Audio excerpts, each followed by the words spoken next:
pop up. Yes, and then we'll cut the beginning in case we need to. Welcome everyone. It's 9 o'clock and we are here back with the new health talks of the season. And I'm Alexandra. I represent Terkko Health Hub, which is a startup community and entrepreneurship community and an event space in Helsinki, co-founded by the University of Helsinki and HUS. And Health Talks is an initiative that is organized by most of the health hubs in Finland, as you can see here on the screen, quite a lot of them. And we've been going on for a while, so we basically do these webinars when we can tell about the new initiatives coming up in one of our hubs. So today we are going to hear a talk from Women's Health Hub Initiative Turku, and I'm giving the floor to Jyrki Lehtimäki, who will take on from now on. Jyrki, please. Thank you. I try to share my slides here. Can you see it now? Yes. Good. So my name is Jyrki Lehtimäki, and I represent here Business Turku, and I work here as a network manager. And really today we are promoting women's health in this health talk. And we are talking about the women-centric hub that we are aiming at to establish here in Turku. And this hub is dedicated to women's health and well-being. And actually this is an initiative 1 year ago that they based on a health industry steering group of Business Turku Health team that comprise of a manager level representatives of major life science sector companies here in Finland or in Turku. And Business Turku is a non-profit organization owned by the city of Turku, and we offer business growth and innovation services in the Turku business region. So we kind of connect Institute of Higher Education, public sector and business activities, meaning companies here in Turku business region and surrounding municipalities as well. And we can claim that Turku is a, let's say, capital of pharmaceutical and diagnostic companies here in Finland. We have more than 100 life science companies located in this area, and 50% of the Finnish drug and diagnostic industry is located in Turku business region, and that means that 75% of Finnish drug exports are coming from this region, and 20% of industrial jobs are related to life science sector in Turku area. And this is in a nutshell what we do in Business Turku. But back to the agenda of today. This is a women's health hub that we are aiming to establish Turku. And why exactly in Turku? Why we do consider Turku the best place to be for this kind of hub is based on the fact so that there are many conditions for the ecosystem that already exist here. We have really strong private sector operating here, as well as research infrastructure supporting those activities. We noticed that we have really big companies and small companies in the area that are operating at women's health. Today we will hear really nice and excellent presentation from Bayer, Organon, and Revity that are located here and operating this very important field. And then we have also Orion has also been in these discussions, but we have also many other small companies, and this is not a comprehensive list, but it has showing that there are many kind of companies doing manufacturing, research and development, diagnostics, and also CRO companies that are operating on the field. We have 4 universities located area, 2 Swedish-speaking and 2 Finnish-speaking universities. We have Wellbeing Services County Varha located here. National Drug Development Center was started this year. It's also located in Turku business area. And then we have also already started different kind of quite early contacts with the international players like United Nations, DIA Ventures, and INGO project, that is Central Baltic project, around the topic. And these are the facts that we consider really meaningful and important when we are talking this kind of health hub.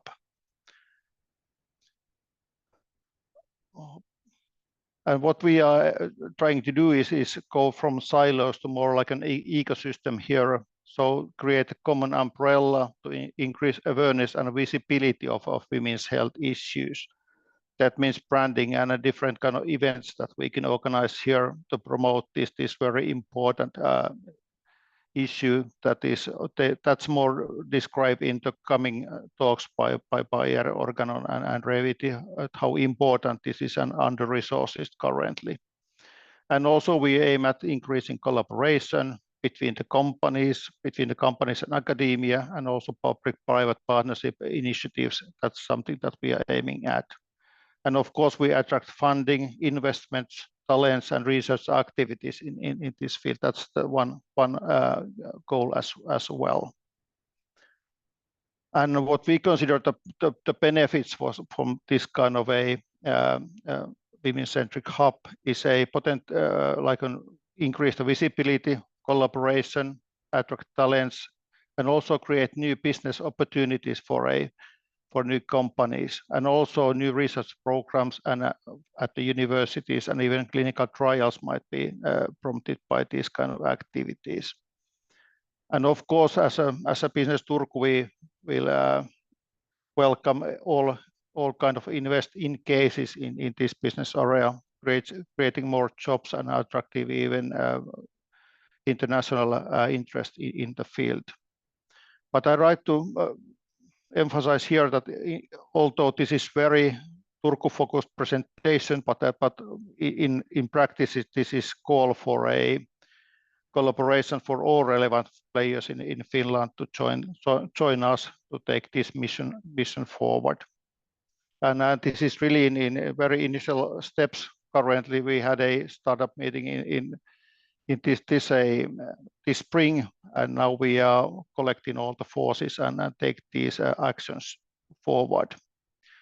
But next we have a presentations, the companies that are really operational in Turku business area, and I guess that Aino Smith from Bayer, head of communications in Bayer Finland, will start these presentations. Aino, are you ready?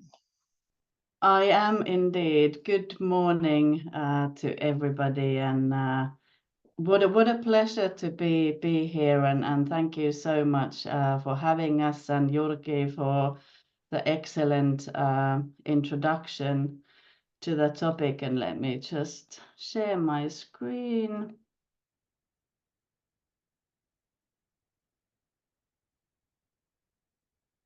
There, I hope you can see it well.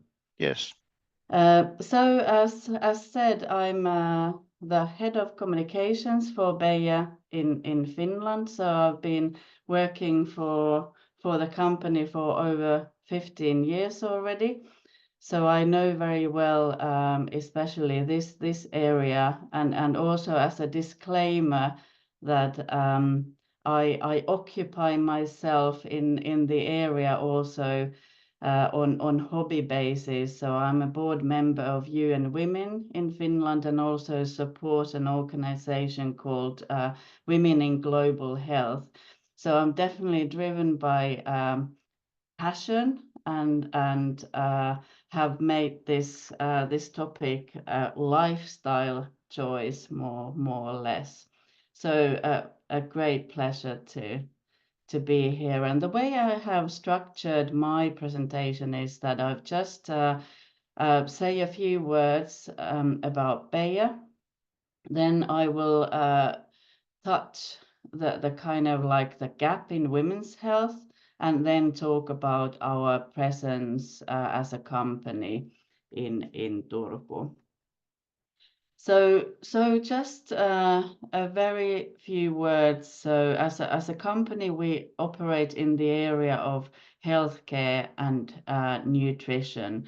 So basically, our core businesses relate to preventing, alleviating, and treating diseases, but also to food security. So those are the two areas we focus on basically, trying to find solutions to overcome, challenges presented by growing and aging global populations. And this is our very bold mission statement: health for all and hunger for none. And I think it fits our topic perfectly today. So that basically covers all genders and also all geographies, including global south. And then this is like the top line level when we talk about the gap in women's health. So if you think about in a sort of historical terms, the gender equality and how it has progressed globally, but especially in the Nordic areas, I think we are in a good position to drive things forward. But despite these facts that women represent over half of the population, we comprise 75% of the global health force, and our role and decision-making power in the society has definitely increased, and we have the purchasing power when it comes to our health. There are many gaps to be filled and to be addressed. So basically, only 1% of the healthcare research and innovation budgets are being invested in female-specific conditions beyond oncology. So this is something, and also the investments into femtech are very low. So this is certainly something for us to consider, that why are the topics relating to women's health and the issues we have still seen as something natural that one only needs to suffer through. So I think this is one of the things to try to understand, that where are the barriers and what can we jointly do to overcome those. Then I think it's not only addressing from innovation perspective the problem, but actually there's a lot of barriers when it comes to information and women actually getting the treatment or the good quality healthcare we deserve. So if we look at certain areas relating to women's health, like contraception, so what we know is that almost half of the pregnancies worldwide are unintended. So there's still a lot to be done in that area globally to increase awareness and access to contraception. Also, menopause is something very interesting, and that's an area that Bayer is getting more involved in, is that actually every other woman has never discussed menopause with her health provider. Although, as we know now, when we are getting labor shortages, we certainly need everybody's input in the workforce. But still, menopause remains as one of the health issues that is not properly addressed in the society. Also, there are, like for example, endometriosis is something that women suffer from, and it's diagnosed. There's a long delay in the diagnosis, and the same goes for heavy menstrual bleeding. So I know that my colleagues from other companies will dive a lot deeper into these different areas where we see gaps. So, but this just as a top line remark.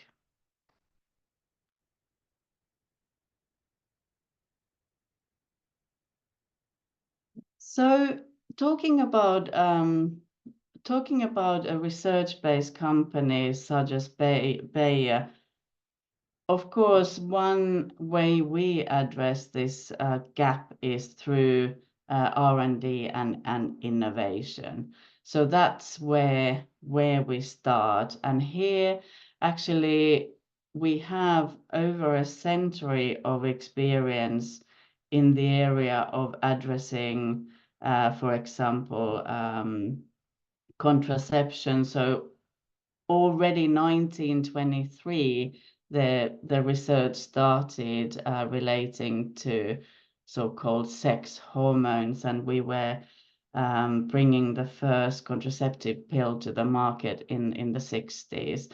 And when we talk about the role of Turku and our operations there, Turku, when it comes to R&D, specializes in long-acting reversible contraception and actually how the drug is administered in the body. So we have, for example, the hormonal coils, which were invented and developed in Finland and are still manufactured in Turku. So that's of course something we are super proud of. So the technology basically enables the very steady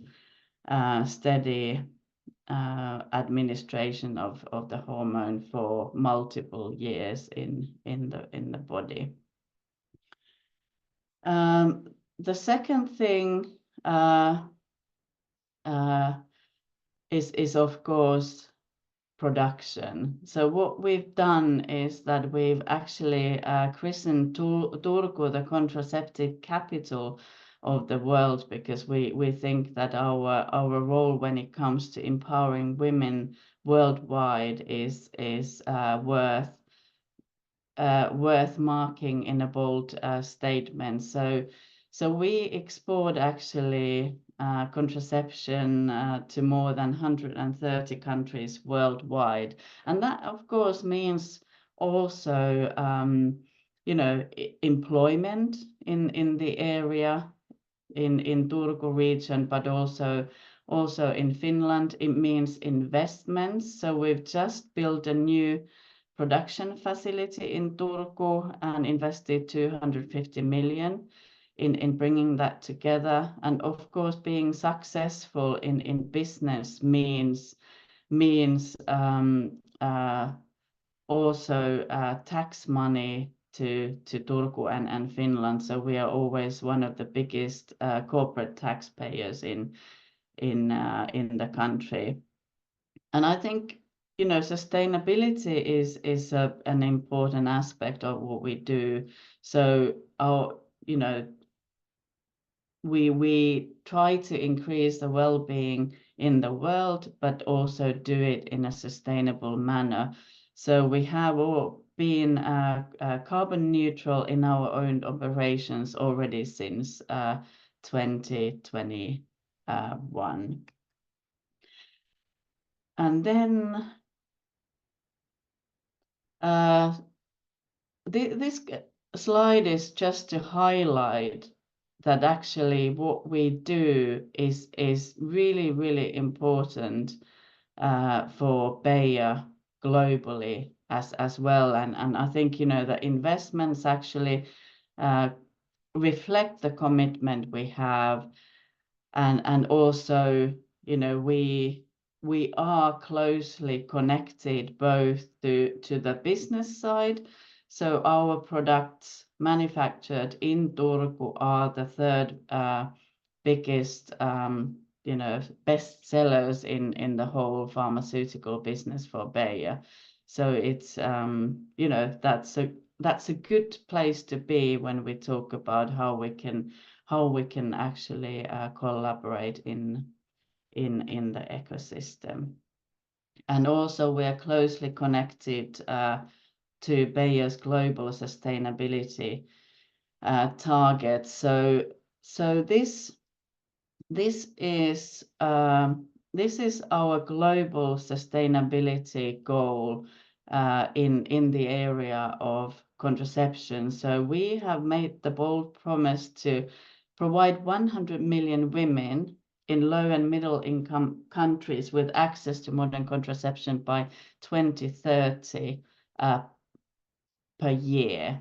And this is at the moment we stand in a figure of 46 million. So we have a long way to go, but you know, luckily we are not doing that alone, because the challenges in this area, you know, can only be solved by working together with, you know, with governments, with NGOs, with you know, academia, institutions, and we have a long list of partners that actually make it happen. So our role is in innovation and supplying the products, but then of course we need partners such as UNFPA to make sure that actually our products reach the customers, reach the last mile also in global south.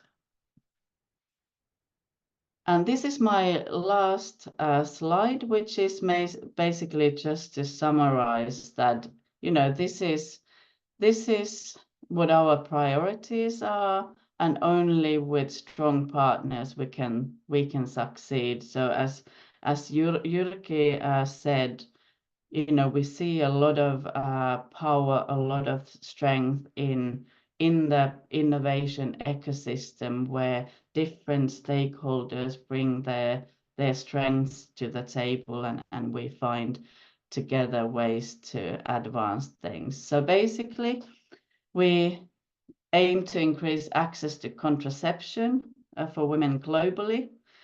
We want to ensure sustainable product supply, drive an advanced digital transformation, and also we are seeking innovation in the area of menopause and contraception. So that's all from me, and I hope you could hear it clearly. I saw some notifications that the connection was not super good all the way through, but I hope you were able to follow the presentation. Thank you, Aino. Yes, there was a bit fragmented moments, but very short ones. So it was really, really great presentation. Thank you so much. It is really nice to see that so much has already been done, and then there's a lot of activities coming, and you really addressed the great unmet need there. And I guess that we can continue the discussion in after the Pasi's and Lotta's presentation in more details. But I guess that Pasi, now it's your turn to take a stage. Thank you, Jyrki, and I hope you can see the slides good enough. I have some issues to show the full screen, but Yeah, we can see them. okay, excellent. Okay, so thank you for asking me also to hear. I think this is a very, very nice opportunity to share the thoughts and around the women's health. And I think I ate my bread, half of my bread already, because we have a little bit more or less same topic here. So I have titled here the significant unmet need in women's health, and we briefly go that through, and then some thoughts about why there is a challenges to develop the drugs for the women's health field. So my name is Pasi Koskimies. I'm a site lead here in Organon Research and Development Unit in Finland. We are part of the US-based company Organon LLC, listed company, and we have a unit offices and laboratories in Turku and also Oulu. We are a very small unit, altogether less than 30 people. So not as a buyer, let's say that way. And as an Organon listed company, so need to show you this forward-looking statement. But I guess the Organon is a familiar name, at least some of you, and it's really the old company based already 1923. So we had a 100 years anniversary last year. It has been owned due to different acquisition by different companies, and last Merck was the owner of the Organon, and they got the idea that they would like to spin off part of the Merck assets and really the assets related to women's health. So Organon was like a re-established in 21, and the brand coming back to the market as an Organon brand. So Organon is really now one of the few companies committed to improving the health of women and really increase this kind of gender and gender-specific healthcare. So the focus is really in the future drug development to develop drugs to the women. So our small unit here in Turku and Oulu, so we used to be a company called Forendo Pharma. So Organon bought us late 21, so we have been part of the Organon now 2.5 years. Yes. And we are really this kind of a research unit. So our focus is really to invent something new or bring inventions forward so that they could be the product someday. And our focus has been mainly in the endometriosis diseases and PCOS, polycystic ovarian diseases. So this is just showing the life journey of unmet medical needs for women. So of course, you know, from the young puberty age girl to older women, there are different eras, different stages, which they have their own typical health concerns. So we can of course understand that when the puberty goes further, so there is this need for the contraceptions for the fertile age women. There are issues with the fertility. There are maternal and peripartum conditions. And there are conditions, diseases very unique to women. Like I mentioned, the endometriosis and PCOS, one of those very, very, very important ones. So there is this kind of different stages, and next 2 slides, I think I will show this unmet need, what I know already actually discussed, but I will continue with the same topic. Just to underline these challenges in this field. So really, 1 in 6 couples have experienced this kind of fertility issues, and in addition, only max 5% of these couples get the assisted reproduction technologies help from that kind of technologies. So there is a big unmet need. There are a lot of these couples suffering the fertility issues, but there are so little couples who can get this kind of assistance for this. 15 million babies are born too soon. So this is, of course, one big issue. So preterm labor, preeclampsia, I think a Lotta will discuss more about this preeclampsia later on in her presentation. And then there are estimated that 40,000 women die every year for the postpartum hemorrhage. So this kind of, let's say, very severe issues exist. List continues here. So like Aino mentioned, so there are almost half of the pregnancies are unintended. So there is really need for the better contraceptions. And like Aino mentioned that also the contraceptions in the developing countries. So we need to share this kind of possibility to get the contraceptions in the worldwide. 10 million women suffer for severe postmenopausal symptoms. And there are other conditions like uterine fibrosis. There is even this kind of race differences. So it's known that it's really the black women who are suffering the uterine fibrosis more than the white women.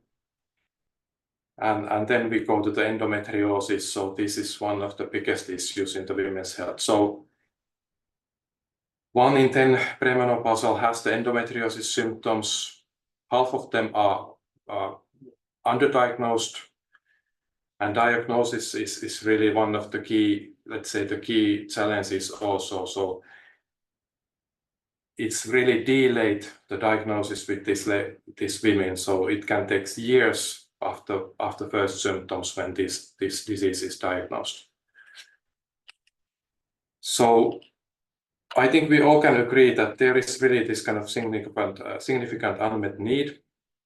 And if we think about the numbers here, so I take here only the endometriosis and PCOS because this is the closer to our research. So endometriosis, close to 200 million worldwide suffer the endometriosis, the huge population who is suffering this disease. The pathophysiology is not so well understood. We know that there is estrogens plays a role there, but still there are a lot of unknown in this disease. And the disease can be very severe, so it's really life impacting. The pain is the main symptom here. So it can of course cause depression, anxiety, and infertility also. And as I already mentioned, the diagnosis can take several years. And this diagnosis is still under development, so there is not really good diagnostic methods. We know that there is several companies are developing different kind of with the different technologies, the diagnosis, but there is not really on the market yet. The PCOS, polycystic ovarian syndrome, is even more frequent disease. So close to 300 million women are suffering that worldwide. Half of them are underdiagnosed. If you have a PCOS, you have a 3 times increased risk to endometrial cancer. So one could think that when you see this kind of numbers here, that pharma companies should be interested because of these opportunities, and of course the academic field should be interesting to find new innovations and new treatments. So what is wrong then with this cases? This is showing the numbers. As I also mentioned that half of the population is made up by women, and still only 1% of the funding put in the clinical phase assets is going to women's health conditions. So this is quite a drastic number. So 1% out of the clinical phase assets is somehow focused to female specific conditions. If we add the women cancer there, so it's altogether 5%. But something is wrong here, I would say, that we are not able to bring new innovation, new assets to the pipeline, to clinical studies and to the market. Some of the challenges are listed here. So we can agree there is not too much innovations. The pathophysiology of some of these diseases are so complex and so much unknown, so that there is a lot of challenges to translate this let's say, the data and research we are doing during the non-clinical phase to the clinical phase. So we are lacking very animal models, disease models who could somehow predict the outcome of the study compounds when we study, for example, endometriosis in some of these animal models. So we are not able to translate that data well enough to the clinical studies.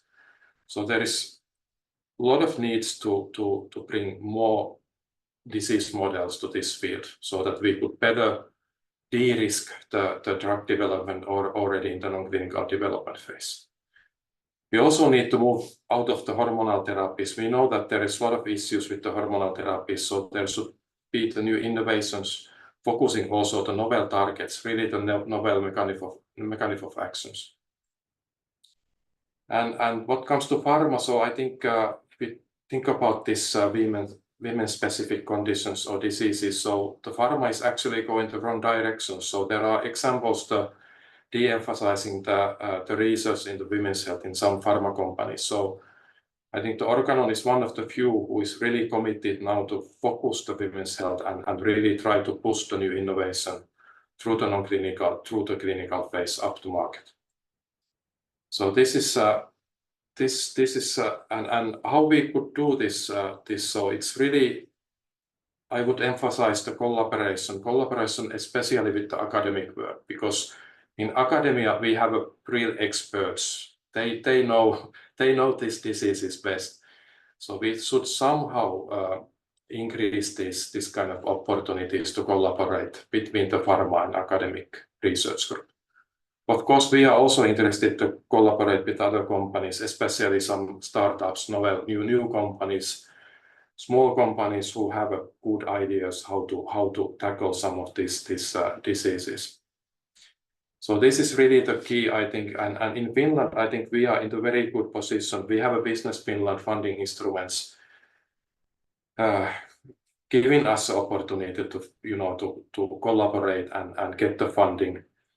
So and of course this Finland-centric hub is now the one of the trial now that we try to push this kind of awareness so that we can show that okay, this kind of companies exist who are focusing to women's health, who are really looking for the new innovation, new targets to the women's health diseases.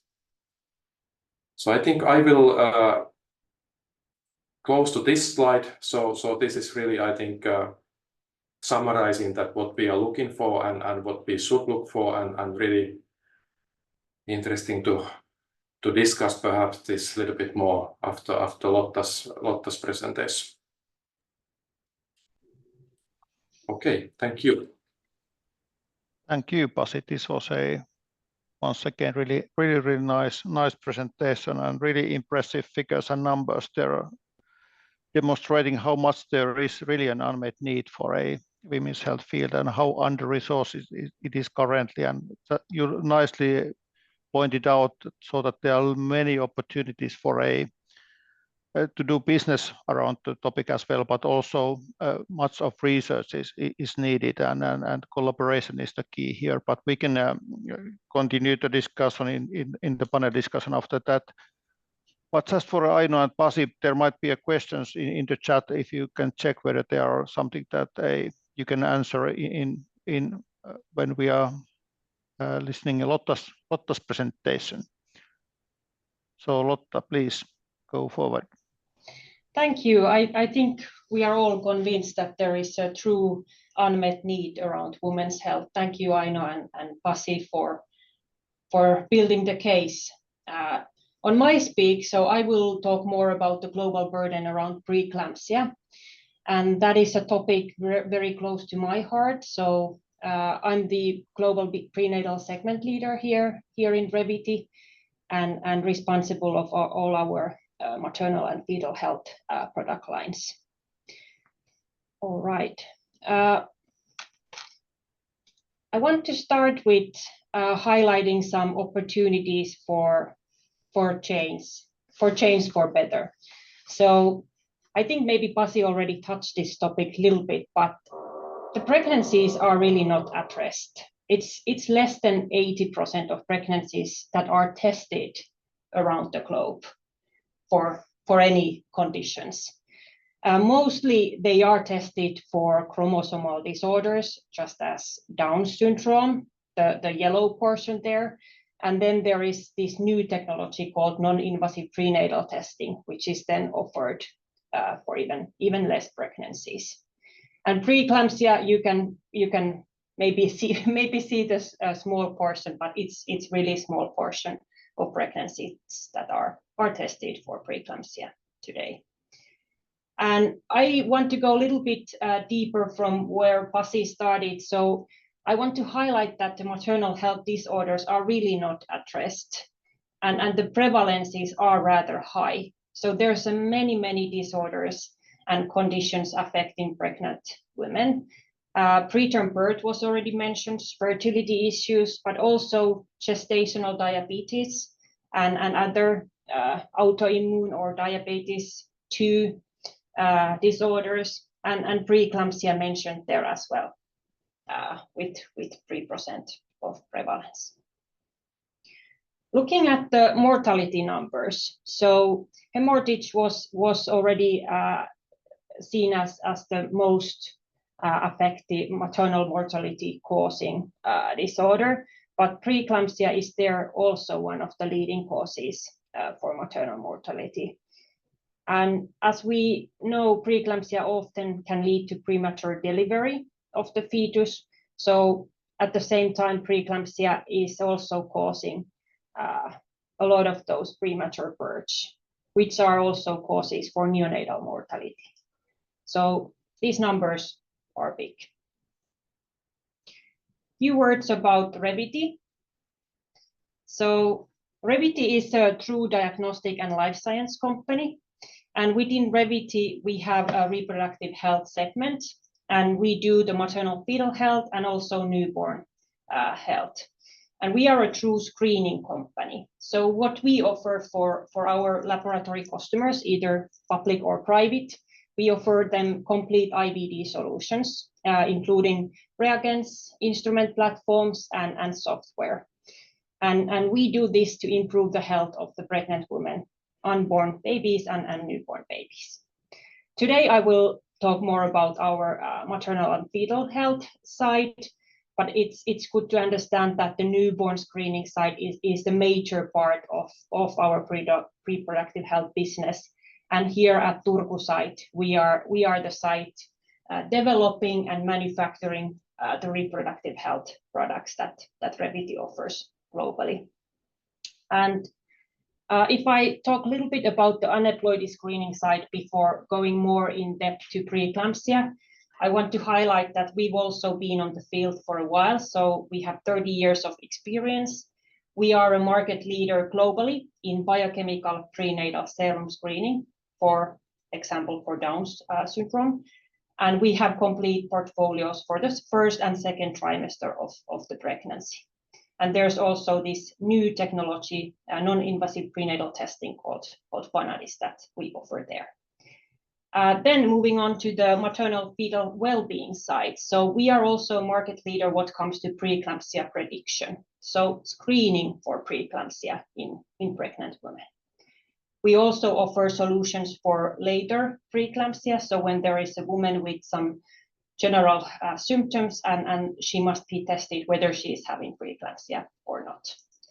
And beyond these conditions, we also conduct research within preterm birth, fetal growth restrictions, stillbirth, and gestational diabetes. And like mentioned, the newborn health side is the major part of our global business. So one fact from the neonatal side, so we do over 37 million babies. We did on 22 and in 110 countries we screened for newborn babies. So as a company, we are united in making a difference. So last year I calculated we did over 10 million prenatal screening tests and over 150,000 non-invasive prenatal tests also. And these numbers are, of course, growing when more and more women get access to these tests. Next, I want to talk more about preeclampsia and highlight a little bit about the condition, how it occurs, what it feels like for a pregnant woman to go through preeclampsia.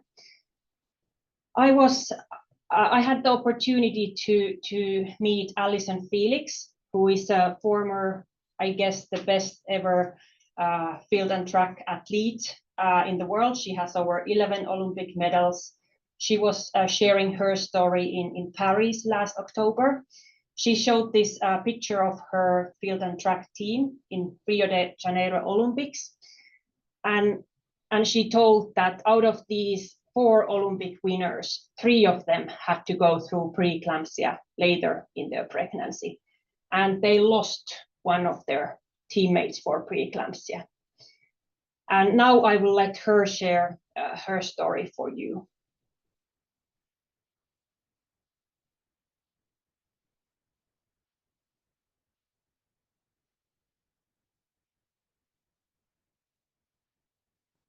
I was so married to my birth plan. You know, I imagined what it would be like, and I studied and I read and I went to classes, and I felt really prepared to have this natural birth. But what I did not prepare for was a scenario where everything goes south. Hi, I'm Alison Felix. I'm an Olympic athlete and a mom, and this is my story. Being my first pregnancy, I was feeling really great. You know, I trained throughout my pregnancy. I was running every day. I was in the pool. I was lifting weights. I felt really strong. So it was my scheduled routine appointment. I was sitting back in one of the rooms waiting for the doctor to come in to see me. And when she did, she mentioned that she wanted to hook me up to be monitored. I started to think, I wonder if this is normal, and I wonder what's going on. And finally she came back and she said that she had some concerns and she wanted to send me to the hospital for further testing. That's when my heart kind of sank and I was like, wow, this must be something, you know. I kind of heard of the statistics of Black women being more at risk for complications, but being a professional athlete, I never imagined myself in this situation. At 32 weeks, I was diagnosed with severe preeclampsia. My husband was coming from work and he met me there and we were sitting together and the doctor came in and she just said that things were still concerning and that they wanted to admit me to the hospital. That's really the point where things got scary. Doctors and nurses were coming in and they were concerned, and I remember at one point the doctor rushing in and saying that, we cannot wait any longer. We're gonna have to rush you in for an emergency C-section. I am scared, I'm terrified, but I'm not really concerned about myself. I'm just worried about this little tiny baby who is not ready to enter this world yet. All I was thinking is just, I want a healthy baby. I didn't imagine, not even being able to be in the same room as my daughter and not being able to hold her until even the next day. And Cameron was in the NICU for a month after she was born. I stayed in the hospital for a while and I had some complications that come along with preeclampsia. It was just a really scary, tough situation, but I feel so blessed that I came out on the other side of it. There are so many women who do not walk out of the hospital. They are not there to raise their children.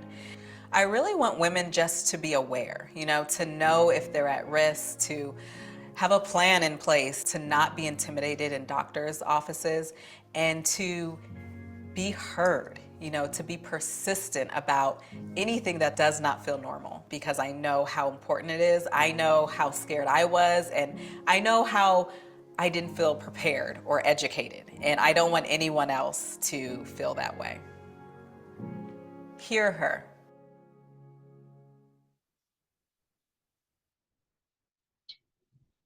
All right, so that story really tells, like, even if you consider yourself totally healthy and like the athlete she is, still you can get this severe condition, and of course it can hit anyone around the world.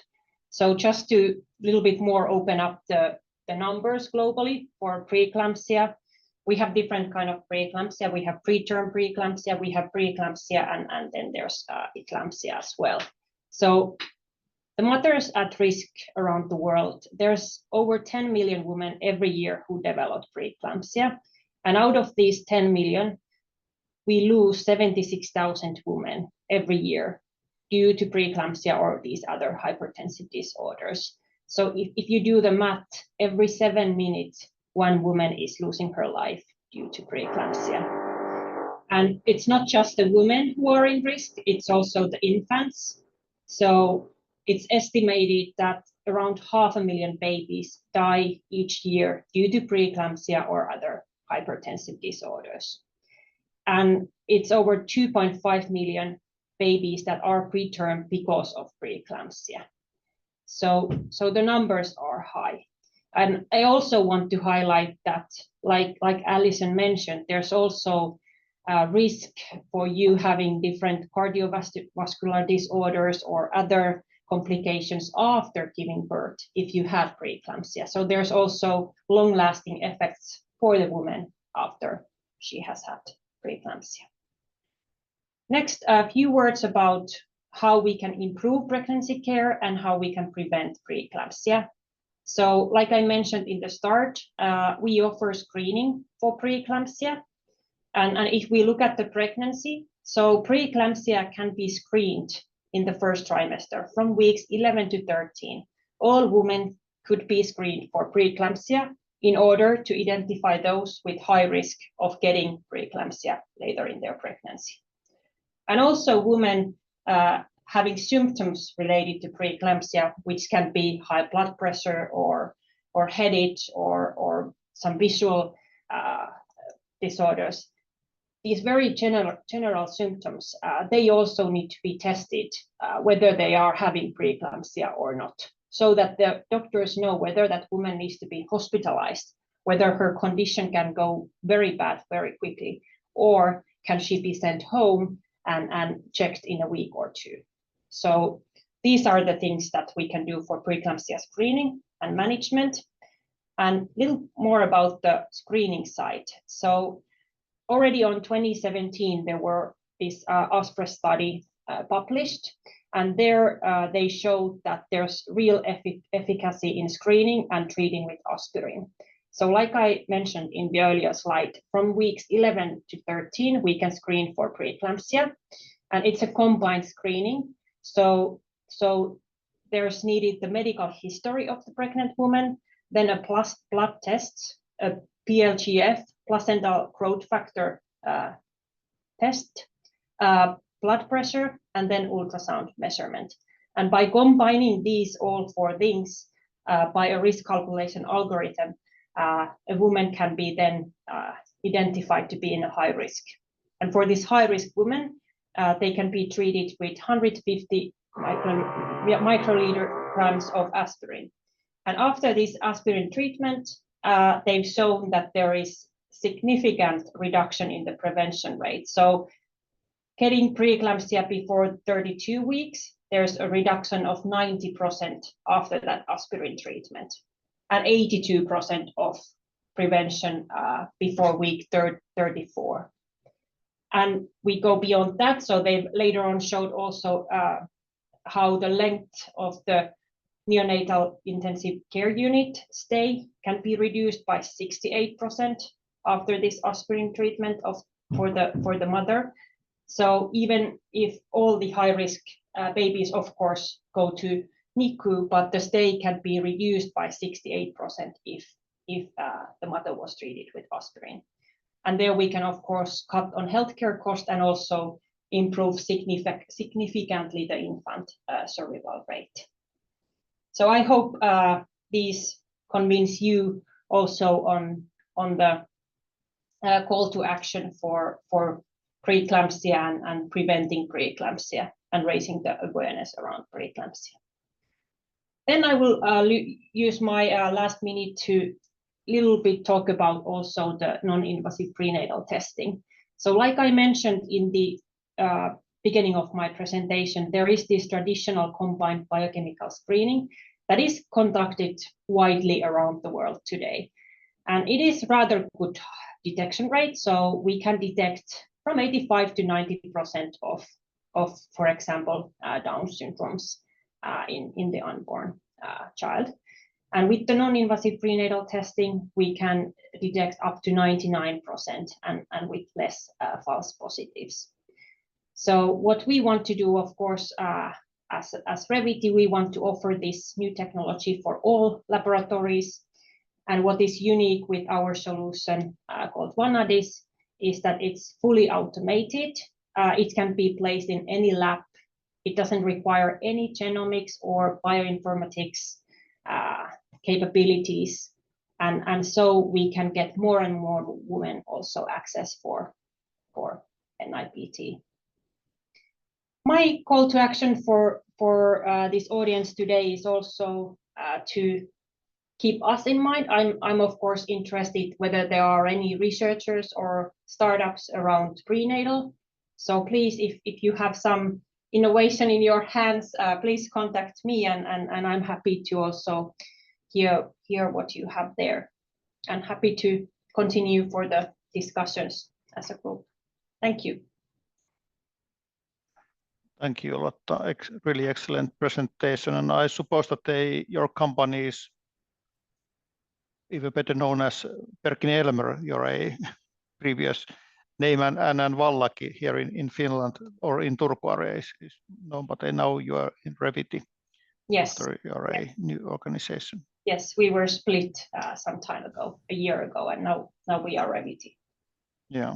Yeah, thank you. And it was really touching video addressing really important issue about pre-eclampsia and how it should be detected and treated as early as possible.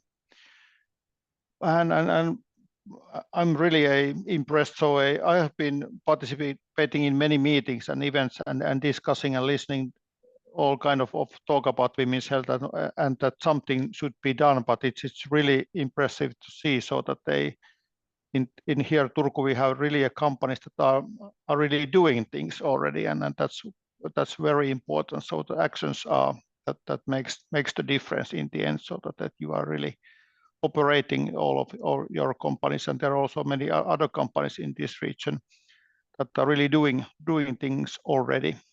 And now we are trying to establish this women-centric hub, and that's mainly dedicated for a women's health. And I appreciate that you could or promised kindly to participate this kind of panel discussion also, and there might be also questions in the chat, and I guess that Henrik is watching that and can make or select some questions there as well. But my question in this phase for you is so that how do you see as a company so that how we could benefit this kind of women's health hub mostly, and how we could create additional value for a business, research, and of course for the women that are suffering different kind of issues. So how do you see that what is the best model to collaborate here around this women-centric hub? I'm happy to start if nobody wants to jump in. I Please think do. this what we are already doing is fantastic. So to me it starts from raising the awareness. I think that the figures we see in all of these presentations, I think that's still something that is unknown, like in the society. So basically highlighting this gap and also highlighting the opportunities and also business opportunities in the area is needed.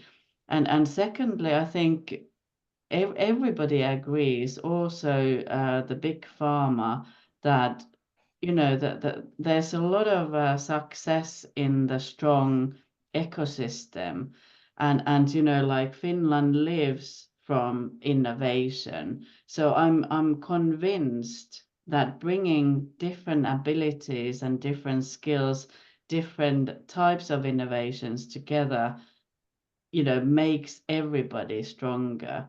And Finland is a small country, so we really need the kind of like widest possible input. And I think it starts from creating the awareness of what we are trying to do. Exactly. Yeah, I agree. I could- Pasi and Lotta, do you have something to add? Yeah, I think there was a good question in the chat also, that what Finland needs to boost innovation. So I think building this kind of, let's say, umbrella organization and related to this specific topic of women's health. So I think that would, give a new possibilities to boost the innovation also, because I think we are still not aware of the, the academic groups who are working in this field, and I guess it's also the other way around. So they are not all of them, knowing that, for example, there is organ R&D in Turku trying to innovate a new drug. So I think it's really this kind of, like Aino mentioned, increasing the awareness of this what we are doing. So more contacts, I believe, is possible to do if we have this kind of women-centric hub. And of course, the small companies, not only the academic groups, but all these startups and new companies who are developing something on this field, so they could have a good access to the companies, bigger companies who are working in the same area. So this could be really like one door shop in that way. Yeah, I totally agree with Pasi and Aino, and I see like what we as Revity could get out of this hub, and everyone who's willing to join the hub is kind of, this is now a well-kept secret. I don't think the big audience knows that there is really this kind of research and development and manufacturing done in Finland around women's health. And I know there must be more startups than I know. So I think bringing all these different sizes of companies and academia together, and no one will succeed alone these days. And we are all like exporting a lot of stuff, so maybe we are not that visible in Finland, but I think together we could get more talent also to Finland. So in order to keep competitive, we need to employ the best people, and we also need to be looked as something that can make people move to Finland even. Yeah, that's an excellent point as well, so that they attract investment, but also talents for the area. And like you all pointed out, so that the visibility is what was one of the key themes that we were thinking about when we were starting this hub. And really this could attract like probably more like a public-private partnership and Business Finland money, but also we could probably leverage even more EU money and attract talents and research activities in the field, and hopefully investment in Finland. And in the end, of course, this aims to translate the benefits for women that are suffering issues, but really good point coming there. But if we go more in let's say in a practical way, so there might be a really good academic groups that are already done or doing research in women's health, or there are ideas to go that direction. So how do you what is the best way to collaborate you as a company, and how do you see how who is to be contacted, and how in practice, and what kind of unmet needs you might have, or what direction you would advise if there are interested academic groups, so how they could boost their activities and how to collaborate with your companies? I could perhaps start. So I think there is two ways to do so. So we are interested to learn that who are the key opinion leaders in the specific field what we are trying to innovate the new drugs. So So we need to understand who are these experts in Finland. Those experts can help us in many ways, so they can be part of when we plan the clinical trials. So we need the expertise, the clinicians there who know the diseases, who know how these patients should be treated, how to recruit those patients to the study. So this is one example there.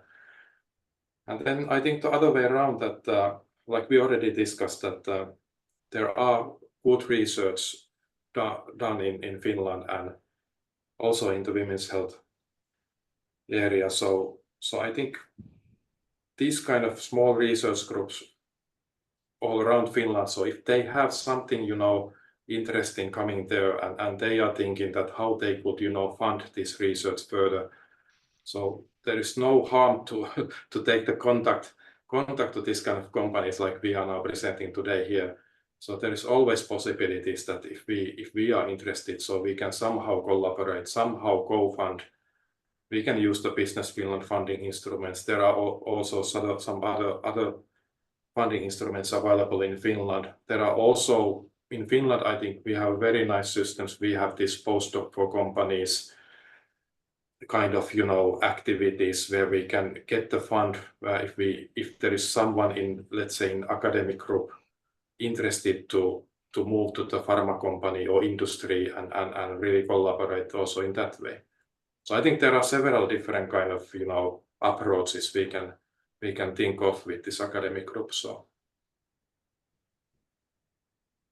yeah, maybe I can continue. Like how we work within Revity, we have great connections to key opinion leaders around the world on our unique interests, but there's always opportunity to I don't know, if there's a researcher interested in very specific topic and you have something to offer, maybe we can link you with the right people, and maybe there are some ongoing projects that you could be part of, or maybe you have some ideas that you want to provide. We employ a lot of academic researchers as well, so there's like a lot of different opportunities, whether the interest is common. Yeah, I would say. Thank you. Yeah, I don't necessarily have much to add. I think there's a lot also in the kind of like how to put it in that kind of like a collaborative approach. Like, for example, we might get contacted by somebody, and although it might not be a fit for us, we always try to think about our networks, and if we have somebody in the networks that we can connect. So we have a lot of strategic partnerships with for example the universities in Finland, and not every project becomes reality, but we always like try to scout for other opportunities for these organizations that contact us. So I think it's just about being connected and talking about these opportunities and sharing what we are trying to achieve. Yeah, like a previous Nokia statement, so connecting people is here the key as well, so that companies and research are connected. One question: are you aware what kind of a research is to be or currently done in Finnish universities, or how would you get access? Do you have any examples how you have engaged any collaborations, and how that was done in practice? So most of the university hospitals might be our customers, so that's a natural way of collaborating with the universities through them on preeclampsia or other research topics, for us at least. Yeah. Yeah, I think Lotta mentioned that these key opinion leaders, of course, are not only Finland but all over the world. So when you know that your target, your disease, what you're looking for, so most likely you know the, let's say, the experts, at least most of them, and so I think it's usually direct contact into these experts, and then you start to discuss and elaborate this. Do you have any opinions whether there could be any like a public-private partnership collaboration approach or possible here? I mean, like in a Business Finland funded Veturi-hanke or something like that. I guess that might be in future be one of the options to collaborate even more thoroughly around the topic. Any opinion on that?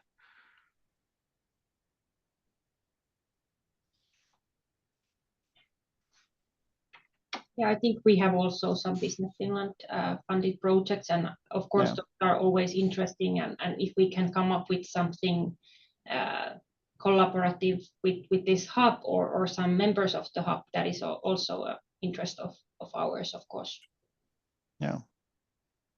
There was a good question also in the chat related to this, that how could the hub work towards stronger involvement to improve women's health and get governments to commit to the implementation? So I think this is also the key here, that I put there in the chat link to the US, because the White House actually had this kind of initiative already for the women's health, and they are putting a lot of money for that kind of research. Exactly. So I think should also somehow try to influence our government and at that level, so that, example, Business Finland could put this kind of asset funding asset there, that which is somehow focused on women's health. So this could be something we could also bring forward together with let's say the academic experts in Finland and these companies who are now here, and of course some others who want to be involved. So yeah, exactly. That was my point. And yeah, you're right. This is a burning hot topic currently over the globe, and finally, I could say you saw really a drastic numbers here, and it's really time to do something. And like I mentioned, it's really nice to see that your companies are already active in here and take actions forward. Aino, did you have something on your mind? No, I think I can just echo other speakers, and I was thinking about like the government's funding in general, that the R&D incentives and how we need we need to invest in health research. I think it could be something could be that Finland doesn't only live from the forest. Health is one of the sort of leading areas also from that perspective. So how to kind of like increase the awareness of the opportunities we have in this area, and how in Finland research is valued. So we've got a good basis for innovation in that sense, and that from a societal perspective, I think it's again something that the awareness is not there. Although if you look at the gender equality in the Nordic countries, we are in sort of pretty good shape, but there is also a lot of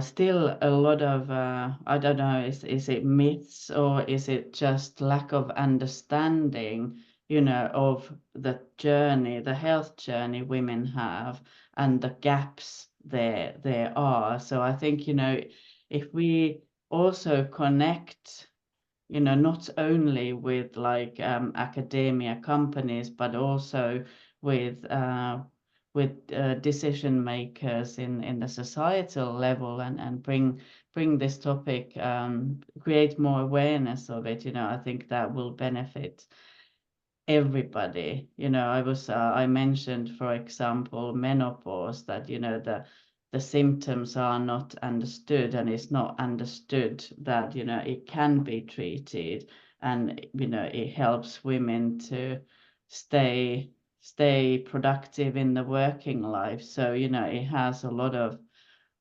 benefits. And I can also see that there's a question in the chat about, you know, for example, patient organizations and hearing the stories from individual women, and you know, that's absolutely key to all of us. It's about understanding what is actually going on. You know, where are the information gaps? Where are the treatment gaps? You know, how are patients doing? And I can certainly say from, you know, my perspective that, you know, we follow, for example, media very, very closely to you know, and we collaborate with different patient organizations to kind of like have our fingers on the pulse to really understand what, you know, how we can best help and how we can collaborate to find better solutions for you know, for people, basically.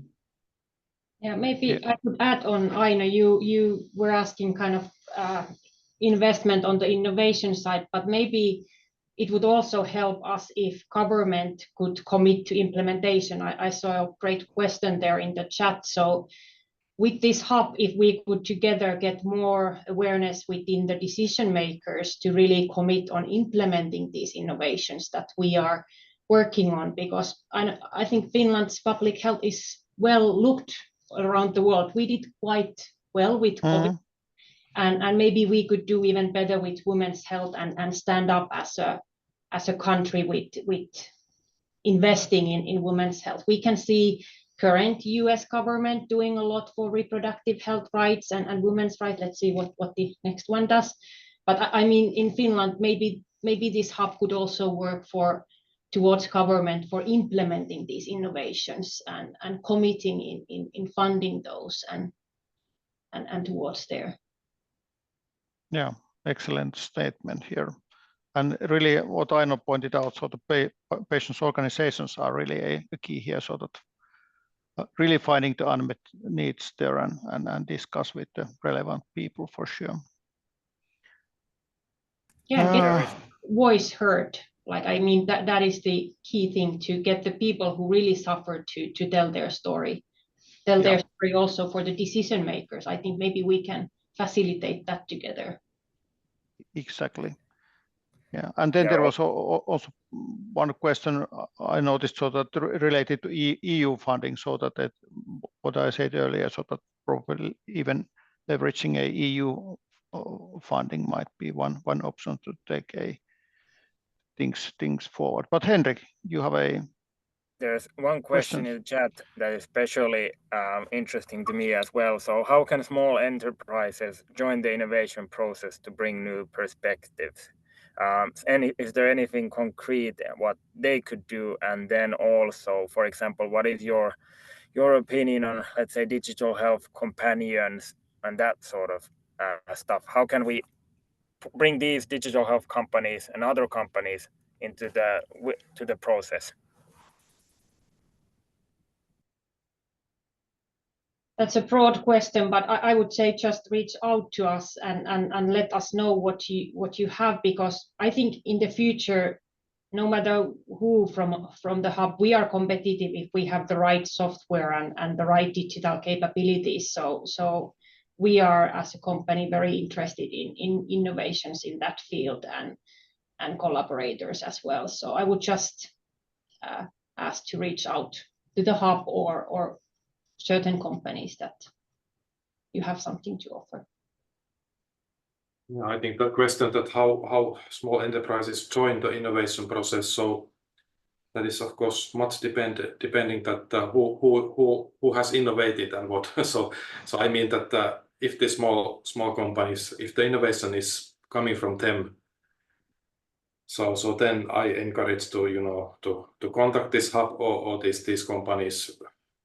And we can then look, of course, under confidentiality, look more detailed these kind of innovations, and then think about that if there is something we can jointly then advance this kind of innovation further. So that's something, but many times if the innovation is coming from the company inside, so then it's might be more challenging situation that how to.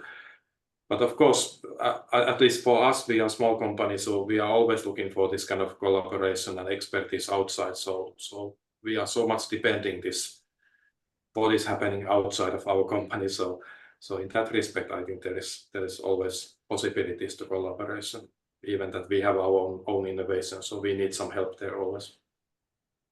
So Jyrki, you mentioned the Veturi-hanke. That sounded really good to my ears. I'm Jarkko Karvinen from Uniogen. On the other hand, there is a big Veturi-hanke from Orion, so Yes. I'm not sure what would be the chances for getting another one for the medical companies. Yeah, that was just an idea, but in general, talking about the public-private partnership, but Veturi might be one in a later phase when we have a increased awareness and visibility of this area, and it might be one thing go forward, but there are many other options as well, but to be considered. I guess that we are soon running out of our time, but a business Turku has promised to be a kind of a coordinator here, and I can be, and I will be a contact point if you have any questions about the hub, and we are still discussing with these companies, with Aino, Lotta, and Pasi, and Orion has also been involved in discussions, and we take this hub initiative forward, and you can contact me if you have any questions, and really this is a call for collaboration, but it's good to have a kind of a leading group, and this is us now here, the presenters here that are taking this initiative forward. But if there are not any burning questions. Yeah. There's still one question in the chat. So, has the hub considered putting together an expert record that could be reached out to include to initiatives or who would want to put effort in to give their time to women's health? That's an excellent proposal. Yeah, for sure. Yes, yeah. Yeah. We should consider this kind of, yeah. Yeah, And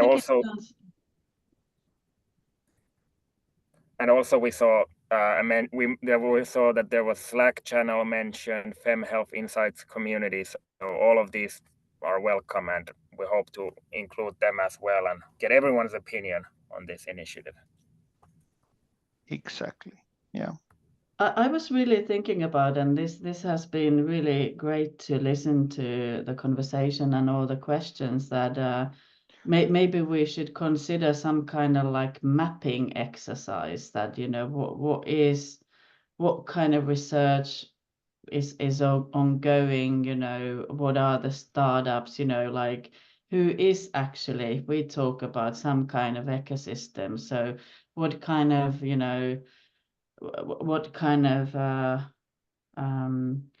companies, startups, funding opportunities, like really mapping the opportunities out there. Yeah, that's an excellent idea. Concrete step forward around the topic. Any final words from Lotta, Pasi, Aino? No, I echo with Aino saying that I think like we don't want to keep this just Turku focused. I think Finland is so small country. We really need to find each and every person interested in women's health and get them somehow under this hub, whatever the role is. But I think there's great innovation. I know Oura from Oulu and different companies making it big. So I just would like to see us gather all relevant players under the hub. Exactly, thanks. Yeah, I guess I'm echoing what Lotta and said, but I think this is a good opportunity for us and build this kind of umbrella, and I think there's a lot of work to do, and the one thing which I at least now got to my notebook is this funding instruments that really we need to think about that seriously, that how we could, be in contact with the government and Business Finland and try to somehow raise this topic there and perhaps even get the, I don't know if the Veturi-hanke might be something, good opportunity, but then we need to big companies there and a lot of, people work with that, because it's very, very tedious work to get the Veturi-hanke and organizing and managing that. So yeah, for sure. That's right. Okay, hey, thank you so much for Lotta, Aino, and Pasi being presenting here today, and it was a really, really interesting topic. And I want to Terkko have the last word here. Sure, a couple of last words. Thank you very much, Jyrki, and all of you for giving your presentation today. I must say, most of the people stayed for the full discussion. I'm really happy to hear that, and so many comments. And obviously, people are very interested in this initiative. Thank you very much for co-organizing this as well. From Terkko, we will come back with the health talks after the summer. And stay tuned on our marketing channels and Terkko website for giving updates on more topics that will come in the fall. Right, I will stop the recording.